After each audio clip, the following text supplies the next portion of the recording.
Up until this point, I've only shown you some tips on how to use specific edit tools and feature functionality of Dream Studio, but let's talk about how you can do end-to-end workflows for a practical use case, something that your team might actually have a need for. For instance, being able to reset the focal point of an image so that you can right align the focal point and you'll have more space to be able to maybe do text or logo insertion on, say, the left side. We'll go through that real quick. First of all, let's try doing a prompt here for something for our Stable Snacks brand. So I know I'm going to use rapid asset insertion to include the actual chip bag. I'm going to say a man eating stable snacks in a data center. All right, we got our backpack, classic crunch, stable snacks. This guy's really enjoying his bag of chips inside of a server farm. Let's do some more with this. As we talked about before, there's a couple edits we want to do here. What I really care about is this guy. The background doesn't matter as much to me, but I want to make sure I'm preserving the lighting of the image if I want to make sure I can reuse this guy. So what I'm going to do is I'm going to go back and I'm going to show you a quick shortcut. So from any of the images in the gallery, you can actually hit this edit button to be able to go in and use the options that are here. So I'm going to hit remove background real quick. Remove background is going to focus on only what's in the foreground and remove everything in the background. So think of it as a quick edit release for that.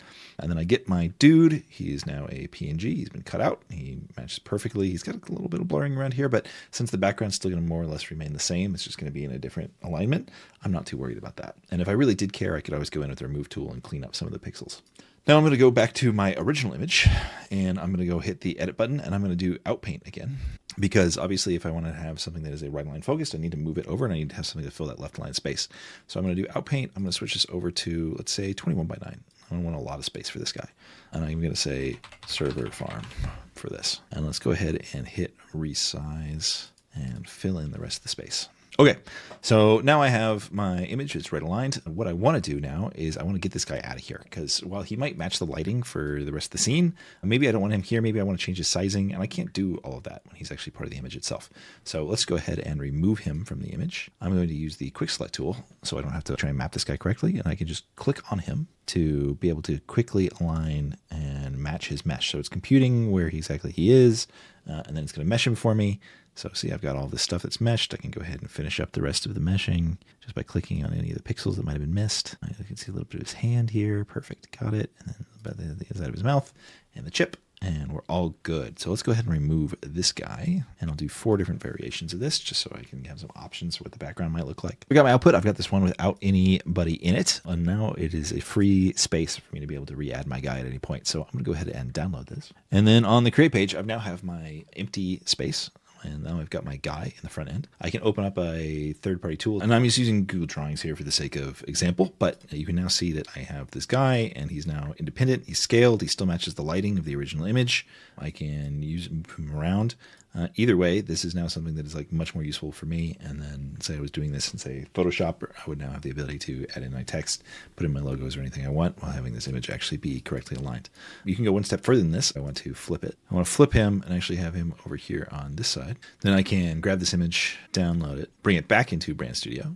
So I can go from the upload function and pull in the image that I have edited and realigned with my new foreground realignment. See? And I can then go back to text to image, pull this guy into rapid asset insertion and say a man eating stable snacks in a data center in the style of. Great.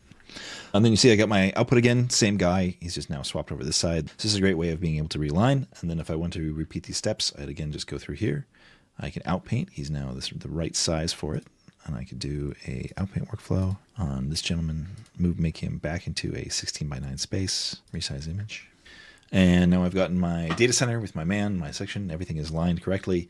And I've just swapped this image from start to finish, from just having a man eating chips to being able to get him in a data center, to being able to swap to realignment, to rematch lighting, and then have it reimagined in a space that makes sense for how I want to do this. So you can see the power of this for being able to then correctly align text and be able to match aspect ratios. There's no reason why I couldn't have had this go up or go down, being able to match different formats for different brand platforms. And then the last thing is, this is great and all, but it's not a high enough section. Let's talk about how to upscale. Upscale is literally just one click. You click upscale, it'll take your image from 2K to 4K, interpolating the additional pixels in between. And then here you go. You can see I've got my final output. It's pretty much close to production ready. Obviously, it's going to still need a little bit of cleanup, but the great thing about generative AI is that I can go through here and I can do anything else I want to. If I want to change, make these server stacks be a specific server stack, if I want to go in precision in paint in different doors, this is all doable to me. And it's just a matter of, how much time do I want to do it and what's my inspiration.